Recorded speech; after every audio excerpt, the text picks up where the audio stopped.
Mesin ini tidak memiliki bahan bakar yang terlihat, tidak ada katup, tidak ada knalpot, dan berjalan hampir tanpa suara sama sekali. Dan itu karena sumber bahan bakarnya adalah panas, yang disimpan di balok logam besar di bawahnya ini. Dan ini dikenal sebagai mesin udara panas atau mesin Stirling. Video ini disponsori oleh Ground News. Akan saya jelaskan lebih lanjut tentang mereka nanti. Ini adalah sebuah spuit kaca yang tertutup rapat dengan sedikit udara di dalamnya. Dan jika saya memanaskan spuit ini, sehingga udara di dalamnya juga ikut panas, udara tersebut akan mengembang dan mendorong piston keluar. Lalu ketika panasnya dihilangkan, udara di dalamnya mendingin dan menyusut. Siklus pemanasan dan pendinginan udara untuk menggerakkan piston maju mundur inilah prinsip dasar cara kerja mesin Stirling. Satu-satunya masalah adalah proses pemanasan dan pendinginan ini terlalu lambat. Jadi daripada memanaskan dan mendinginkan seluruh sistem, kita bisa menambahkan silinder lain dengan piston yang longgar di dalamnya, yang berbeda dengan kebanyakan piston yang membutuhkan segel rapat udara. Udara bebas bergerak di sekitarnya memungkinkan piston memindahkan udara dari satu ujung silinder ke ujung lainnya. Dan ini dikenal sebagai piston pemindah. Sekarang, jika kita memanaskan salah satu sisi piston sekunder ini dan menjaga ujung lainnya tetap dingin, kita bisa menggunakan piston pemindah untuk memindahkan udara antara sisi panas dan dingin, yang dengan cepat memanaskan dan mendinginkan udara di dalamnya serta menggerakkan piston atas bolak-balik jauh lebih cepat daripada sebelumnya. Dan ini bisa dilakukan tanpa batas, selama satu sisi tetap panas dan sisi lainnya tetap dingin. Atau setidaknya sampai piston hasil cetak 3 dimensinya meleleh. Sekarang, piston pemindah tidak menghasilkan daya keluaran apapun dan hanya membutuhkan sedikit tenaga untuk bergerak, yang bisa ditunjukkan dengan menggantinya dengan bantalan bola ini. Jadi ketika saya sedikit memiringkan silinder, bola-bola bantalan itu menggelinding dari satu ujung ke ujung lainnya dan memindahkan udara antara sisi panas dan dingin, yang kemudian mengembang dan menyusut untuk menggerakkan piston tenaga di bagian atas. Jadi, jika kita menghubungkan piston atas ke poros engkol dan menggunakan sebagian daya keluaran untuk menggerakkan pemindah bolak-balik, kita seharusnya memiliki mesin yang dapat berjalan sendiri. Sebenarnya di sini ada sebuah mesin model yang melakukan hal itu persis seperti yang dijelaskan. Panas diberikan pada bagian kaca di sini dan sisi lain dari silinder didinginkan oleh heatsink ini. Jadi saat pemindah bergerak maju mundur, udara dipanaskan dan didinginkan, lalu dialirkan ke silinder atas ini yang menggerakkan piston tenaga. Kemudian tenaga itu disalurkan ke poros engkol yang selanjutnya menggerakkan pemindah melalui roda gigi, menciptakan siklus yang berkelanjutan. So now we need to figure out how we're going to use one of these Stirling engines to... Jadi sekarang kita perlu mencari cara bagaimana kita akan menggunakan salah satu mesin Stirling ini untuk menggerakkan sebuah sepeda. Dan semuanya dimulai di sini dengan sebuah balok logam besar dan daftar tugas yang sangat panjang. Mesin Stirling menghasilkan tenaga yang sangat sedikit untuk ukurannya. Jadi agar ini bisa bekerja pada sepeda, kita membutuhkan mesin terbesar yang masih bisa muat di dalam rangka sepeda. Namun demikian, ini tidak akan menjadi mesin superbike berikutnya. Aduh, ya ampun. Saya menargetkan sekitar 100 hingga 150 watt keluaran daya, yang kira-kira setara dengan 0,2 tenaga kuda. Yang mudah-mudahan cukup untuk mempertahankan kecepatan jelajah sekitar 15 mil per jam. Mendapatkan daya sebesar itu dari mesin Stirling bukanlah hal yang mudah. Ada banyak faktor yang memengaruhi efisiensi, seperti perbedaan suhu antara sisi panas dan sisi dingin. Seberapa cepat panas dapat dipindahkan masuk dan keluar dari udara, dan seberapa banyak udara di dalam mesin yang benar-benar melakukan kerja yang berguna, itu hanyalah sebagian dari faktor yang menentukan desain mesin. Seperti misalnya untuk menjaga sisi dingin tetap sedingin mungkin. Awalnya saya mempertimbangkan untuk menggunakan heatsink CPU komputer karena harganya murah dan memiliki luas permukaan yang sangat besar. Tapi ternyata, mencoba menyalurkan semua panas itu ke dalam sebuah bidang persegi kecil yang dirancang untuk CPU ternyata tidaklah praktis. Jadi saya memutuskan untuk menggunakan pendingin air internal yang seharusnya jauh lebih efektif untuk menarik panas keluar dengan cepat. Dan ketika kita hanya mencoba mendapatkan sekitar 100 watt daya keluaran, bahkan gesekan yang sangat kecil pun bisa membuat perbedaan besar. Yang mana tidak mudah ketika kamu masih membutuhkan segel kedap udara di sekitar piston dan batang piston pemindah. Dengan blok mesin utama yang sudah selesai, saya bisa memasangnya ke sepeda menggunakan bracket sementara yang dicetak 3 dimensi karena bagian mesin ini akan didinginkan dengan air. Jadi cetakan ini seharusnya cukup kuat untuk beberapa kali uji coba. Selanjutnya, bracket aluminium besar ini dipasang ke bagian belakang mesin yang akan menahan poros engkol dan juga menjepit rangka sepeda untuk menambah kekuatan. Poros engkol itu sendiri dibuat dari aluminium, dan saya telah memasang puli hasil cetak 3 dimensi di bagian belakang karena saya menggunakan sabuk untuk menghubungkan poros engkol. Bukan roda gigi seperti pada mesin model. Dan batang penghubung dengan bantalan press fit menghubungkan poros engkol ke piston agar semuanya bisa berputar dengan lancar. Karena piston pemindah terpasang longgar di dalam silindernya, sebaiknya piston tersebut sama sekali tidak menyentuh dinding silinder. Jadi saya akan memasangnya pada batang baja tahan karat. Dan untuk memastikan batang itu tidak goyang, saya menggunakan bantalan linear seperti yang biasa ditemukan pada printer 3 dimensi. Dan bantalan ini memungkinkan batang pemindah bergerak dengan mulus dan akurat, sehingga menjaga piston pemindah tetap berada di tengah saat bergerak. Selanjutnya adalah piston tenaga, yang saya rancang agar seringan mungkin dan dipasang pada batang baja lain menggunakan skrup set. Untuk ring piston, saya ingin menggunakan PTFE yang juga dikenal sebagai Teflon, karena gesekannya rendah meskipun bahannya tidak elastis. Jadi saya telah membuat beberapa ring bagian dalam yang lebih kecil untuk berfungsi sebagai penegang, yang akan mendorong PTFE keluar agar menciptakan segel yang lebih baik terhadap dinding silinder. Ring-ring tersebut dipasang di dalam piston seperti ini, dan saya menggeser celah pada kedua ring tersebut sebesar 180 derajat untuk meminimalkan kebocoran gas. Dan ketika berada di dalam silinder, piston dapat meluncur dengan sangat sedikit hambatan. Batang piston kemudian terhubung ke poros engkol, tapi karena piston ini sangat pendek, piston ini membutuhkan pemandu agar tetap bergerak lurus. Dan itulah fungsi dari pelat belakang ini. Namun sebelum memasangnya, saya perlu memotong beberapa gasket. Saya menggunakan lembaran silikon setebal 0,5 mm yang seharusnya mampu menahan suhu yang akan dialami mesin ini dan memberikan segel yang baik. Jadi setelah melubangi lubang baut, saya bisa menjepit template cetak 3 dimensi dan menelusurinya dengan pisau, lalu mengendurkan bautnya. Dan saya mendapatkan gasket yang presisi dan pas dengan mesin. Dengan plat belakang dan gasket terpasang, batang piston masih agak goyang, jadi saya menambahkan busing PTFE ini. Dipasang dengan spacer untuk menjaga batang tetap sejajar dan bergerak lurus sempurna. Langkah berikutnya adalah menghubungkan dua poros engkol dengan pulley timing, yang saya pilih daripada roda gigi karena lebih mudah dihubungkan ke poros keluaran yang nantinya bisa digunakan untuk menggerakkan roda belakang. Melihat benda ini akhirnya berputar, membuat saya sadar betapa banyak usaha yang sudah saya curahkan ke dalam proyek ini. Sudah sekitar 2 bulan saya melakukan perhitungan, desain, dan pemasinan. Ini benar-benar pekerjaan yang sangat banyak. Dan saya mulai sedikit gugup apakah ini akan berjalan atau tidak. Saya bersemangat, tapi tetap saja gugup. Jadi yang perlu dilakukan sekarang adalah membuat silinder dan piston pemindah. Lalu kita seharusnya bisa mencobanya. Project planning to build a steam engine, but after Sebenarnya saya memulai proyek ini dengan rencana membuat mesin uap. Tapi setelah banyak riset, saya sadar bahwa mesin Stirling adalah pilihan yang jauh lebih baik. Mesin Stirling lebih tenang, lebih efisien, dan lebih aman. Dan setelah saya memahami cara kerjanya, itu benar-benar mengubah arah proyek ini. Itu juga mengingatkan saya betapa pentingnya melihat sesuatu dari sudut pandang yang berbeda, yang mana itulah inti dari Ground News. Mereka mengumpulkan artikel-artikel terkait dari seluruh dunia di satu tempat, lengkap dengan konteks tentang kecenderungan politik dan tingkat keandalan sumbernya. Jadi Anda bisa membandingkan pemberitaan dan dengan cepat mendapatkan gambaran lengkapnya. Ground News sebenarnya didirikan oleh mantan insinyur NASA Harlim Kaur yang bekerja pada teleskop James Webb. Dan sebagai seorang insinyur juga, saya suka mengetahui seberapa faktual sesuatu. Dan dengan begitu banyak informasi di luar sana, mudah sekali merasa kewalahan. Ground News membantu saya memilah informasi dan memahami apa yang sebenarnya terjadi. Misalnya, ketika Badan Antariksa Eropa mengonfirmasi bahwa sebuah objek selebar 20 km telah memasuki tata surya kita, rasanya cukup melegakan mengetahui bahwa objek itu tidak menuju ke bumi. Dan dengan ratusan sumber yang meliput peristiwa yang sama, fitur Ground AI mereka dapat meringkas semuanya hanya dalam beberapa poin penting saja. Saya juga suka menjelajahi sumber-sumber dengan tingkat faktualitas rendah hanya untuk melihat sudut pandang lain yang telah diberitakan.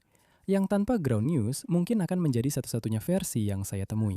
Mereka bahkan telah diakui oleh Pusat Perdamaian Nobel atas dampak mereka terhadap literasi media. Jadi, untuk berlangganan Ground News dan dalam waktu terbatas, mereka menawarkan diskon 40% untuk Unlimited Vantage Plan khusus untuk Anda, para penonton saya. Dengan memindai kode QR ini atau dengan mengunjungi tautan di deskripsi. groundnews.com/Stanton untuk mendapatkan penawarannya. Itu groundnews.com/Stanton. Sebelum memasang silinder pemindah, saya perlu memasang pelat ini yang berfungsi sebagai permukaan transfer panas antara sistem pendingin air dan udara di dalam mesin. Dan luas permukaan besar dari heatsink ini seharusnya membantu mendinginkan udara dengan cepat selama siklus mesin. Ini juga berfungsi ganda sebagai pelat atas untuk silinder tenaga dan semua udara panas yang mengembang mengalir melalui port ini untuk mendorong piston. Untuk displacer itu sendiri, saya membutuhkan sesuatu yang ringan dan cukup tahan panas. Jadi saya membeli banyak wadah dan botol stainless steel yang berbeda untuk melihat apakah ada yang cocok. Dan selain mengetahui bahwa tidak ada satupun dari mereka yang dibuat dengan diameter standar displacer mesin Stirling, saya menemukan botol air ini yang seharusnya pas di dalam silinder berdiameter 80 mm dengan hanya beberapa milimeter celah agar udara bisa mengalir melewatinya. Lalu saya membuat pelat pemasangan kecil untuk displacer yang dipasang ke batang baja dengan skrip tanam. Kemudian saya memotong bagian atas botol dan mengebor beberapa lubang yang memungkinkan botol tersebut dipasang ke pelat bawah. Dan saat memutar mesin secara manual, Anda bisa melihat bagaimana kedua piston akan bergerak ketika mesin berjalan. Namun piston pemindah mendahului piston tenaga sekitar 90 derajat sudut poros engkol. Selanjutnya, saya perlu membuat silinder pemindah yang saya putuskan untuk dibuat dalam dua bagian. Bagian dingin dibuat dari aluminium seperti sebagian besar mesin, dan saya menambahkan beberapa sirip untuk membantunya tetap dingin. Kemudian dipasang ke blok mesin utama dengan gasket lain, yang menciptakan segel yang baik tetapi juga mengisolasinya dari pendinginan air. Jadi, jika sirip pendingin udara tidak cukup, saya mungkin perlu menambahkan pendinginan air juga. Tapi, sisi panas dari silinder harus menangani suhu yang jauh lebih tinggi. Jadi, idealnya sisi panas harus dibuat dari baja. Karena saya belum percaya diri untuk memproses baja sendiri, saya meminta ujung panasnya dibuat oleh JLC CNC. Mereka tidak mensponsori video ini, tapi mereka benar-benar menyelamatkan saya di sini karena tidak mungkin saya bisa membuat bagian ini sendiri. Dan ini dipasang ke bagian dingin dari silinder dengan gasket silikon tebal, dengan harapan bisa mengisolasinya.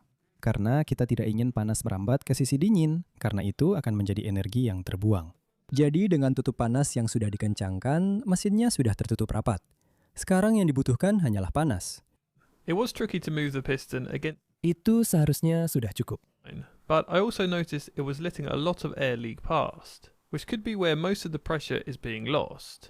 I first tried swapping one of the PTFE rings for a rubber O-ring to improve the seal, but it either didn't seal properly or created way too much friction. Then I thought, what if I used a piston ring like the one I've used in my small compressor? Sepertinya belum berhasil. Bagian depan tutup panas mulai berubah warna, jadi bagian depannya mulai cukup panas di sana. Saya berpikir mungkin saya harus menambahkan pendingin air untuk melihat apakah itu bisa mendinginkan pelat dingin ini. Flexibility, hold an airtight seal, and hopefully not melt from the engine heat. But after several prototypes, I eventually found a size and shape that offered. Dengan tutup panas yang berpijar merah dan ujung yang didinginkan air tetap stabil di sekitar 40 derajat Celcius, jelas bahwa hanya dengan meningkatkan panas bukanlah masalahnya. Jadi, saya menambahkan pendingin air eksternal untuk menurunkan suhu mesin dengan aman sampai saya bisa membongkarnya. Di dalamnya, jelas mesin itu menjadi sangat panas. Bahkan, displacernya sedikit berubah warna, dan mengingat itu tidak bersentuhan langsung dengan tutup panas, itu berarti udara di dalamnya benar-benar memanas dengan baik. Saya memeriksa semua segel gasket dan menambahkan sedikit gemuk pada o-ring di sekitar poros displacer untuk memastikan tidak ada kebocoran. Dan setelah bagian depan mesin dirakit kembali, saya fokus pada ring piston karena ini adalah segel bergerak terbesar di mesin. Agak sulit untuk menggerakkan piston melawan udara yang terperangkap, dan itu adalah pertanda baik. Tapi saya juga menyadari ada banyak udara yang bocor lewat, yang mungkin menjadi penyebab utama hilangnya tekanan. Pertama, saya mencoba mengganti salah satu cincin PTFE dengan o-ring karet untuk memperbaiki segel. Tapi hasilnya segel tidak rapat atau justru menciptakan gesekan yang terlalu besar. Lalu saya berpikir, bagaimana kalau saya menggunakan ring piston seperti yang pernah saya pakai di mesin udara bertekanan kecil saya, di mana ring tersebut akan mengembang di bawah tekanan untuk menutup rapat ke dinding silinder. Satu-satunya masalah, ring-ring itu sangat kecil dan saya butuh sesuatu yang jauh lebih besar. Jadi saya mencoba mencetak satu dengan printer 3 dimensi menggunakan TPU fleksibel di printer Prusa FDM saya, yang sebenarnya agak nekat karena harus punya tingkat fleksibilitas yang tepat, menjaga segel kedap udara, dan semoga tidak meleleh karena panas mesin. Tapi setelah beberapa prototip, akhirnya saya menemukan ukuran dan bentuk yang memberikan hambatan minimal, namun segelnya jauh lebih baik dari sebelumnya. Dan dengan bantuan pendingin air untuk menjaga dinding silinder tetap dingin, semoga tidak akan cukup panas untuk meleleh. Baiklah, sekarang piston baru sudah terpasang, jadi seharusnya kita mendapatkan kompresi yang jauh lebih baik sekarang. Kamu bisa lihat saat saya memutarnya, pistonnya benar-benar mendorong balik, yang berarti kompresinya sangat bagus. Jadi semoga saja ini akan membuat perbedaan, karena kompresi sebelumnya benar-benar buruk dibandingkan dengan yang ini. Jadi mari kita bersantai dan panaskan mesin ini. To avoid hitting the end of the cylinder with its increased stroke, the engine is ready for another test. I really hope this works.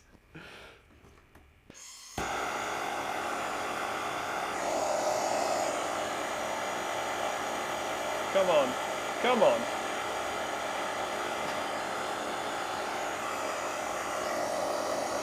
Saya merasa ini sudah sangat dekat, tapi belum sampai juga. Jadi ekspansinya masih berfungsi. Hanya saja pergerakannya belum cukup. Baiklah, mari kita biarkan semuanya dingin dulu sebelum kita coba sesuatu yang lain. Saya tidak yakin akan mencoba apa, tapi setelah meninjau rekamannya, saya menyadari sesuatu. Hanya saja pergerakannya belum cukup. Jika poros engkol memiliki langkah 30 mm, tetapi pistonnya hanya bergerak sekitar 14 mm, maka mungkin udara terlalu terkompresi dan terlalu mengembang, yang bisa membuang banyak energi di setiap siklusnya. Sayangnya, saya hanya bisa memendekkan poros engkol sehingga langkahnya menjadi 25 mm karena ukuran poros dan bantalan. Tapi jika saya juga menambah perjalanan piston pemindah, saya mungkin bisa memindahkan lebih banyak udara antara sisi panas dan dingin, yang bisa meningkatkan perbedaan tekanan dan memperbaiki ekspansi. Poros engkol baru ini dicetak 3 dimensi dari resin menggunakan Formlabs Form 4, dan seharusnya cukup kuat untuk tahap pengujian ini. Poros engkol baru ini sedikit lebih ringan daripada yang aluminium, tapi untuk saat ini, keseimbangan mesin bukanlah prioritas utama. Dengan poros engkol baru terpasang dan pemindah yang sedikit lebih pendek untuk menghindari benturan dengan ujung silinder karena langkahnya yang bertambah, mesin siap untuk diuji lagi. Saya benar-benar berharap ini berhasil. Place a drive pulley to the rear wheel with a flywheel, as the original pulley ratio might have been too high, preventing the engine from gaining up. Ayo, ayo.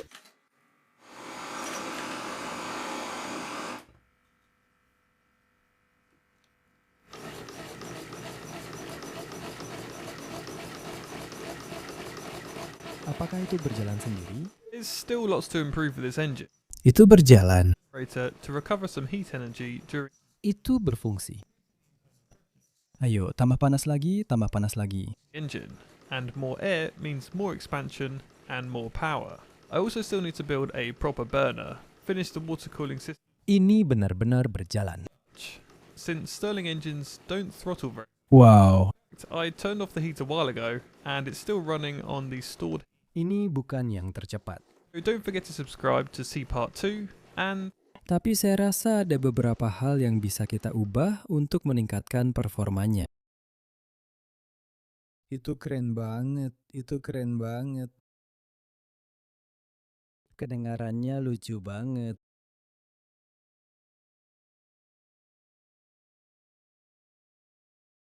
Walaupun saya sangat senang akhirnya mesin ini bisa menyala, saya tidak bisa menahan diri untuk mencoba membuatnya berjalan sedikit lebih baik. Jadi, saya mengganti timing belt dengan yang jauh lebih tipis. Karena belt yang lebih tebal membuang-buang energi saat melengkung dan meluruskan di sekitar puli-puli. Saya juga mengganti puli penggerak ke roda belakang dengan roda gila, karena rasio puli aslinya mungkin terlalu tinggi sehingga mesin tidak bisa menaikkan RPM.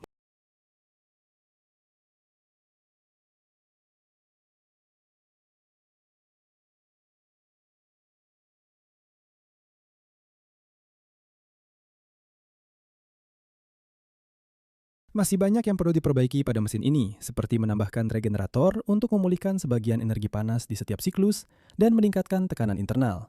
Karena semakin tinggi tekanan berarti semakin banyak udara di dalam mesin, dan semakin banyak udara berarti semakin banyak ekspansi dan semakin besar tenaga. Saya juga masih perlu membuat pembakar yang layak, menyelesaikan sistem pendingin air dengan radiator, dan merancang kopling, karena mesin Stirling tidak bisa diatur gasnya dengan baik. Sebenarnya saya sudah mematikan pemanasnya beberapa waktu lalu, dan mesin ini masih berjalan dengan panas yang tersimpan di hotcap baja. Jadi, jangan lupa untuk berlangganan agar bisa melihat bagian kedua, dan terima kasih sudah menonton.